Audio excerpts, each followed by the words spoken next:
He's a guy, right? Two-time NCAA champ, two-time Olympian, world silver medalist, and that controversy in 1998 where he won the semifinals and then they went back and said you didn't win, right?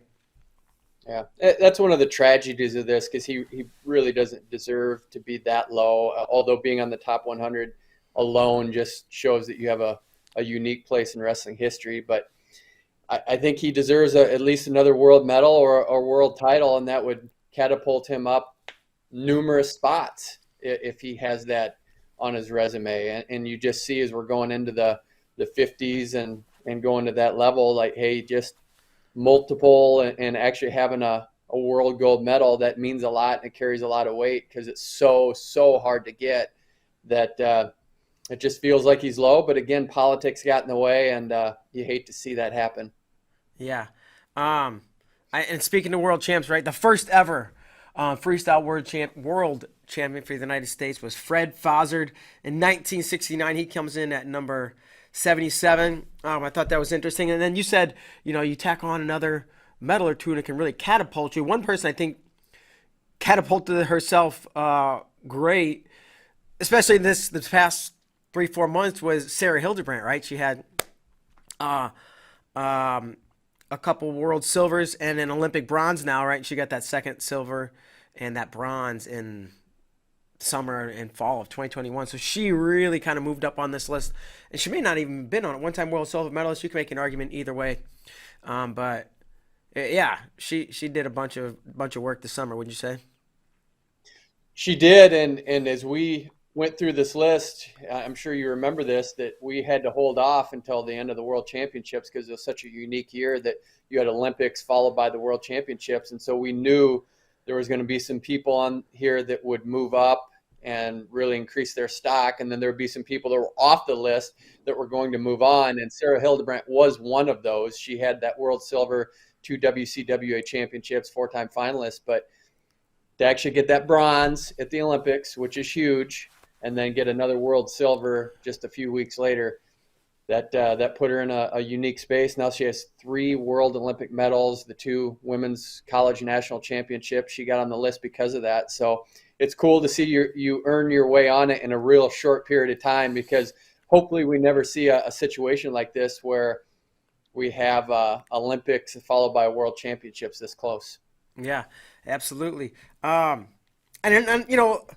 and she's got however much of her career left, right? If she goes another quad, if she goes longer, you can see her tacking on medals. She's going to be in the medal contention basically every year for the rest of her career, unless she wrestles to a super old age, I believe. Anyways, and that elusive world title could come, and I mean she could easily find herself in the top 50 before it's all said and done. Good, yeah, and I just think for her especially, it's going to be world medals. As you know, boy, Japan is tough in Yeah. those lower weight classes, and so to break through in that elite spot of winning a world title, it's going to be really tough. But to add more world medals, I certainly think that can be on her resume, and you start getting a nice collection. You can move up in this space, and I'll tell you from our vantage point, I don't want to do it again next year to reevaluate No. this because it took so long to do this one that even looking at it, you're like, oh, you look at our rationale and you agree with it. But when people ask questions about, I feel like Ed Bannick was a little bit low, and you just start, man, and then you look at the people above or below, it pains you because you want to do this right. But at some point you do have to make a decision and put them in a certain number, and it's never easy. Yep.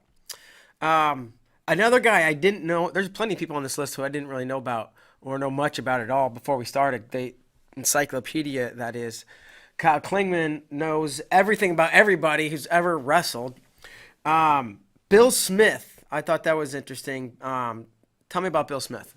He came in at Bill Smith is 73. Yeah, he's interesting because again, another kind of tragedy, even though he's on this list and wins an Olympic gold medal, a situation where he was undefeated in college, had 2 ties, but at that point I think he had actually wrestled some matches as a freshman and so he was deemed ineligible as a senior in college, so he couldn't wrestle, or something, where maybe even played football, freshman football, and so he got hosed on that third season. But he actually, at that point in the 1952 Olympics, you could lose a match and still win a gold medal. It's the black mark system. So it was all based on if you won or lost. So if you got a pin, you got 0 black marks. If you won, you got 1 black mark. So it was all based on that. So he had actually lost a match at the 1952 Olympics. And just imagine going over there in Helsinki and you're just naive to the rules, because it was still kind of new to the Americans.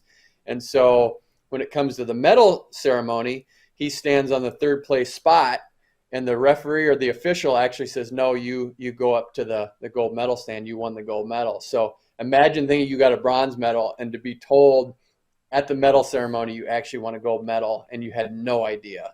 I mean, it seems unfathomable today, and it would be. But Yeah. what a unique piece of history. And then he missed out in 1956. He pinned Dan Hodge. Actually got beat in another match, but again, the round robin. So Hodge got pinned, Smith got beat, and then round robin, everyone beat everyone. But because Bill Smith pinned Hodge, he technically made that 1956 Olympic team. But because he was a teacher and was getting paid, the strict amateur rules stated that he was a professional, so he had to forego the spot. Dan Hodge slid in, won a silver medal, and missed out on a chance of being a 2-time Olympian and possibly gold medalist. So I got to okay.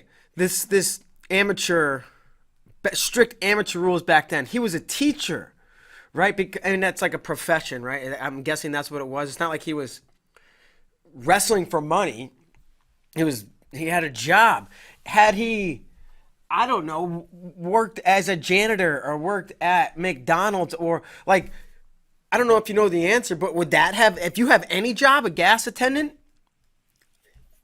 My feeling was, if I go back, and I have some notes that I took from an interview I had with Bill Smith. So I talked to him about my recollection right now. On the next show, we can get down to it. But I think it was because it was maybe like a gym teacher or something in athletics, or he was a wrestling coach. So it was like, because it was in the same vein of the sport, it was unallowable.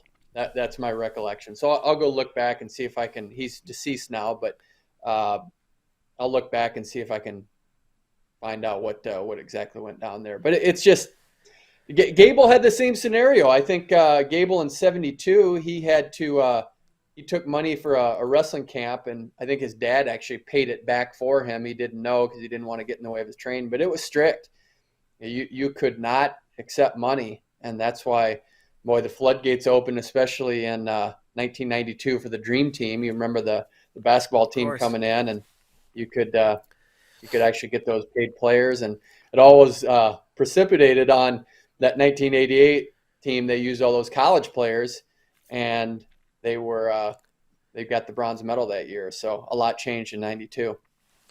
I would say that might be comparable, that change, to what's happening today with NIL, right? We'll look back in 20 years, however, 30, 50, however long, and be like, yeah, it all changed in 2021. Before that, there were strict, same thing, right? Strict amateur rules, but that applying to the NCAA, where now it's like, go make your money. Go get paid. Get shirts, deals, endorsements from all kinds of things. And you see these guys kind of professionalizing college athletics. So that's a really interesting scenario that we're in today. And as we move up the list, go ahead. Yeah, I want to just add to that, because that's a really good point, because you're right. Maybe if we're still alive in 40 years and we're in our 80s talking about it, people could be saying, you mean you couldn't get paid in college? Oh, for sure. Yeah, they'll be saying that. Like, you mean to tell me that you couldn't get paid for your image? And they'll be blown away. Like, you mean it had to be strictly amateur and you just got a scholarship? So good point. They put these guys in video games? They couldn't pay them? Sounds like a racket. Right. So yeah. And really, as we go up this list, you're either a gold medalist or a multi-time world medalist. One exception. We'll get to him in a second. We'll go back to Jack Van Bebber. He was a really tough guy to place. Jack Van Bebber at 61, 1932 Olympic gold medalist, three-time NCAA champion. Never lost in college, right? Won the Olympics, but it was the 30s. What was the landscape like? How good was he? What was your rationale for? I think when we started, you could put this guy up in 20s. I think we had him in the 70s or 80s at one point. What was the rationale for putting him at 60, 61? And we could go into the rationale a little bit. I just think we really did favor. We had recency bias. I don't think there's any question about it that because of the era and travel wasn't as pervasive, and you just didn't have as big of a bracket, and it was tough era. I mean, you win an Olympic gold medal, you go undefeated, but you just didn't have these Cliff Keen invitationals, and you didn't have the massive tournaments, and you're wrestling 10 to 15 matches a year for a season instead of the upwards of 40 at sometimes 50. So we had recency bias. There's no doubt about it. But we figured, Jack Van Bebber's transcendent, really good wrestler, undefeated, three-time NCAA champion, got that Olympic gold medal, actually had to run part of the way to the stadium because the time had changed and then had to hitchhike over. So as far as toughness, he might be number one. Depression era wrestling. He has a great book called A Distant Flame where he talks about having to work. I mean, he was just one tough dude. And if wrestlers today had to go back to that and do what he did, they couldn't hold up. Dude was a stud. Okay. Dude was a stud. And like I said, multiple time medals or a gold. Henry Cejudo, Olympic gold, and this is a guy he kept what he won 21, I think 21, the youngest 21. at the time. 21. Yeah. This dude, I think initially we had him higher maybe, but dropped him because he stopped. Had he wrestled another quad and had two more medals or whatnot, he could have been a lot higher. Yeah, for sure he could have.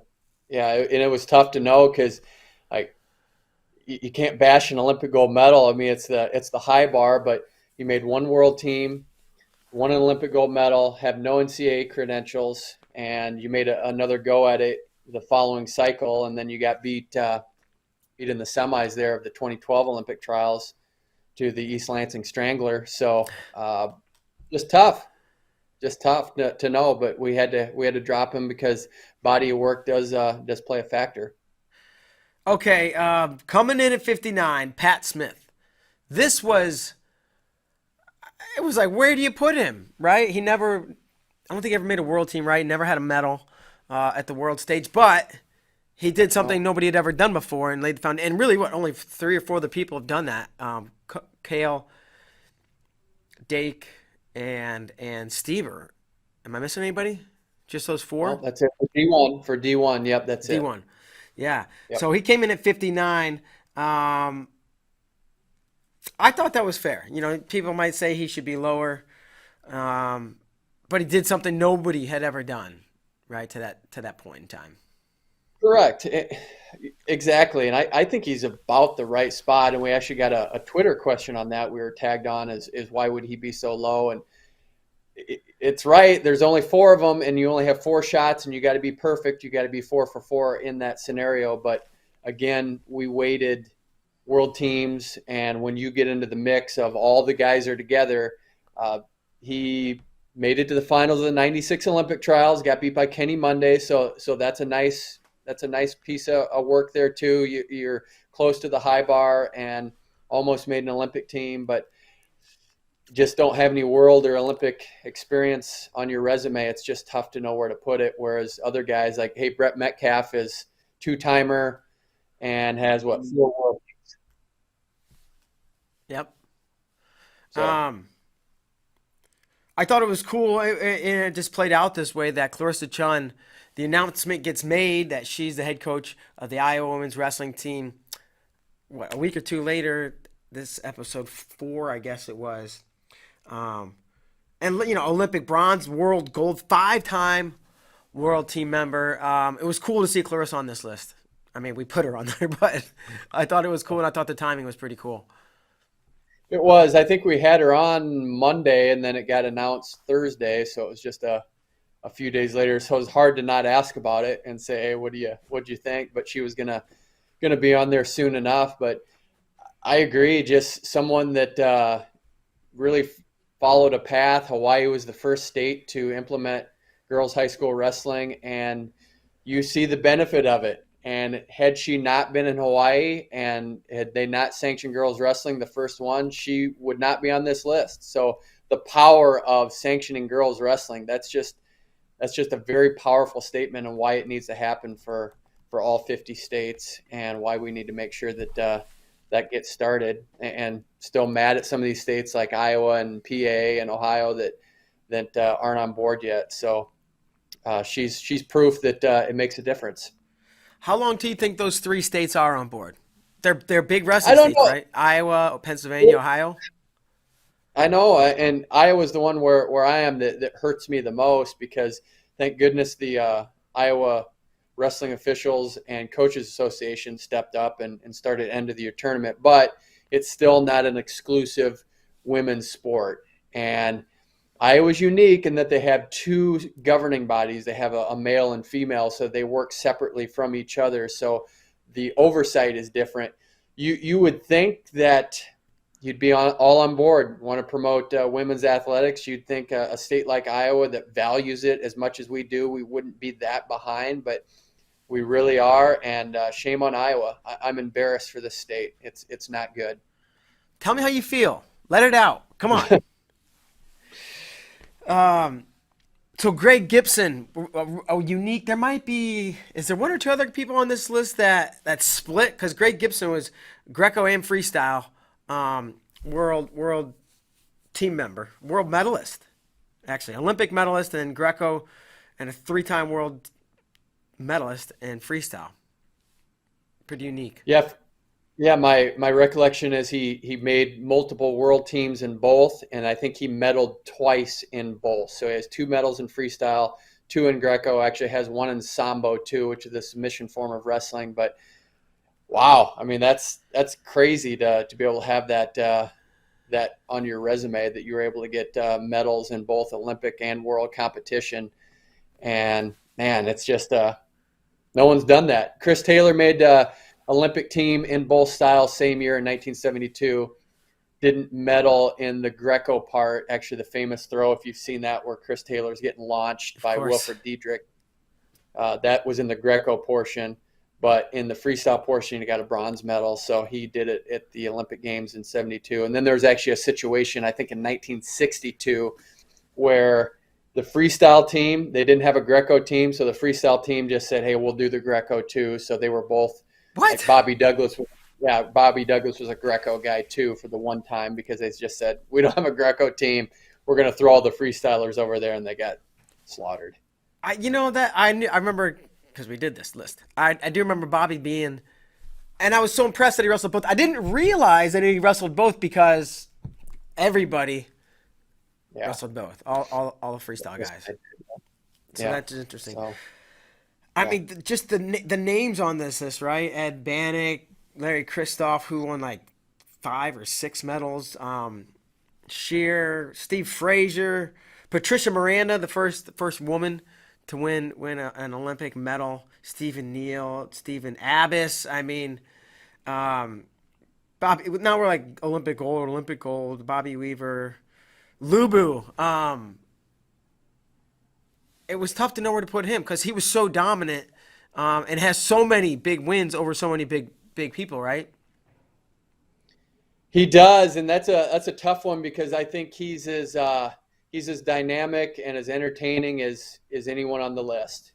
And when it was on the line, I mean, he just had this go for broke style and would love to entertain the crowd. And just tough timing. I think he would be higher. Just a terrible event happened his senior year in 1981. He was wrestling Jim Gibbons in a duel, and the most gruesome injury I've ever seen, where he snapped his elbow the wrong way, dislocated it, affected his national placing. So you got the returning Olympian have that happen, and just a loaded weight class that year. Jim Gibbons ended up winning the the tournament over Daryl Burley, who was a returning NCAA champion, but ultimately got 7th place. So if you look at it and you don't know the history, Randy Lewis placed 2nd as a true freshman, first, and then 7th, and you're probably thinking, hey, what happened? But he had a real possibility of being a 3-timer, and I think that really affected him the next few years. And made a world team in '82. Leroy Smith made the team, but he couldn't compete, so Lewis filled in. Got hosed in that match. Had actually won the match against a guy named Simeon Sterev in the semis.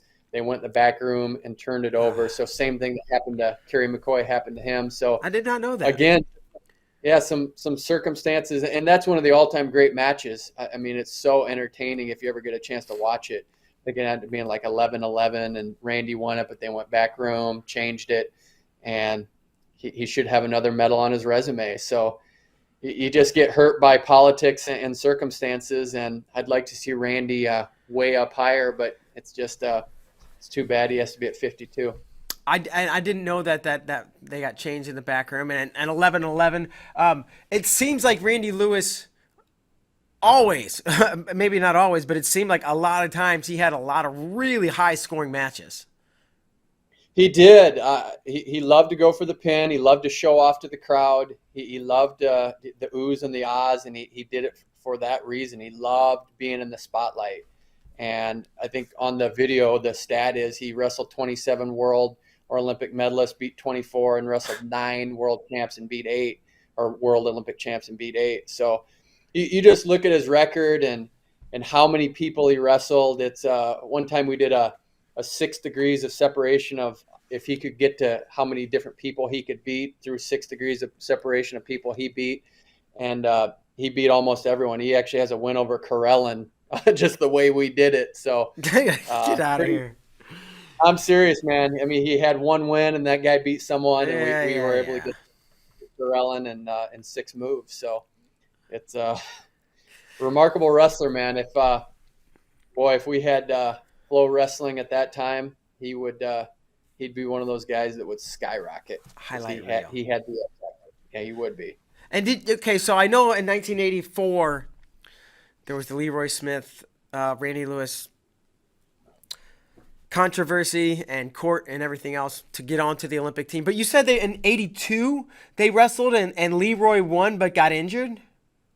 Yeah, Leroy won that spot, and what I recollect is Randy was in a bar drinking Diet Pepsis, and he got the call, I think, within days, and went and made weight and went up to Edmonton, Canada, I think it was in '82, and wrestled on the fly. So wow. Yeah. So he got the call, filled in, and Randy loves it. I mean, he's the ultimate gamer. He doesn't care. He's going to throw it out there. It doesn't matter if he feels like he's in shape or not, because Gable put it best. He said, with Randy Lewis, conditioning won't be a factor. And what that means is it doesn't matter if he's tired. He won't be tired until after the match. He will not let it be a factor in the match. So mentally tough guy, and really one of the all-time greats. And so that's like, we've gone through it, not everybody, but this is the bottom half of the list, right? Everybody we talked about is on the second half of the list. A lot of good wrestlers to come. Yeah, it's gonna be awesome. Just the last guy on this list in this half is Andre Metzger, and he's got what, three world medals. Yep. Was the youngest medalist for Kyle Snyder. Yeah, 19 years old, won a bronze medal in 1979 at the World Championships, and that was unique because that was still kind of Cold War era where, and this comes from Randy telling me about this, was there was a really good Soviet wrestler named Human, and he actually threw a match. He was going to win the gold medal no matter what, so he threw it just so that the U.S. wrestler would get a lower medal. So he actually could have gotten a silver medal, but you wanted to see the United States get as low as possible. So it was a different era, just different thinking. We think about that, but in that time for Soviet wrestling, it's like, hey, if I got a gold, who cares if I got a loss on my record? If I can hose the American, why not do it? Insanity, yeah. I would say. And of course, And how episode. about Yeah, go ahead. yeah? I want to get your take on Stephen Abbas is a guy we haven't talked about. There's a guy that really brought a unique style, and boy, I'm sure you remember watching him a lot. Yeah, yeah. I you He was in know your weight class, so that's why. yeah, but you couldn't. This is 01, 2000 maybe when he won his third title. So you weren't seeing him on YouTube or Flow or wherever on the internet. You had to see him in person. So the only times I got to see him wrestle collegiately was at the NCAA championships, and then I had the opportunity to go to the '08, '07, and '08 World and Olympic trials, and I think maybe the U.S. Open both times, those 2 years. So he was a lot of fun to watch wrestle, and did things a little differently. Um, the three NCAA titles, dominant, really dominant. I just remember messing with people. I don't know if he turned his back to a guy or like stood on one foot and put it on. Did some really weird stuff. I'm like, what the f- is he doing? Um, he was just head and shoulders. I'm talking on the collegiate level. These weird antics, if you'll call them. I remember him doing that and thinking, to be that good, holy cow! Just toying with people and having a good time. Where'd he come in at? Stephen Neal at 56. Three World and Olympic teams. Of course, had the epic battle in 2008 with Henry Cejudo. Cejudo won, I think it was in three, and went on to win the gold. And Abbas had won an Olympic silver the quad prior, and was right there with the eventual champion.